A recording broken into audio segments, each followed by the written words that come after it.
ফিলিস্তিনের অবরুদ্ধ গাজা ভূখণ্ডে ইসরায়েলি বর্বর হামলায় একদিনে কমপক্ষে আরও ৪৪ ফিলিস্তিনি নিহত হয়েছেন। এতে করে উপত্যকাটিতে নিহতের মোট সংখ্যা প্রায় ৪৪,৮০০ ছাড়ালো। এছাড়া গত বছরের অক্টোবর থেকে চলা এই হামলায় আহত হয়েছেন আরও লক্ষাধিক ফিলিস্তিনি। বুধবার এক প্রতিবেদনে এই তথ্য জানিয়েছে বার্তা সংস্থা আনাদোলো। প্রতিবেদনে বলা হয়েছে, গাজা উপত্যকায় ইসরায়েলের চলমান হামলায় কমপক্ষে আরও ১৯ জন ফিলিস্তিনি নিহত হয়েছেন।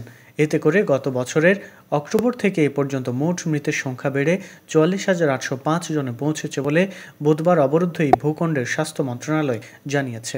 মন্ত্রণালয় এক বিবৃতিতে জানিয়েছে, নিরলস এই হামলায় আরও অন্তত ১,০৬,২৫৭ জন ব্যক্তিও আহত হয়েছেন। মন্ত্রণালয় বলেছে, গত ২৪ ঘণ্টায় ইসরায়েলি বাহিনীর অব্যাহত আগ্রাসনে ১৯ জন নিহত এবং আরও ৬৯ জন আহত হয়েছেন।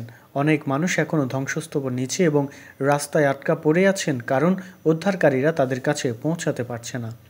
ফিলিস্তিনি স্বাস্থ্য কর্তৃপক্ষ মনে করছে, গাজা উপত্যকা জুড়ে ধ্বংস হওয়া বাড়ির ধ্বংসস্তূপের নিচে এখনও ১০,০০০-এরও বেশি লোক নিখোঁজ রয়েছেন।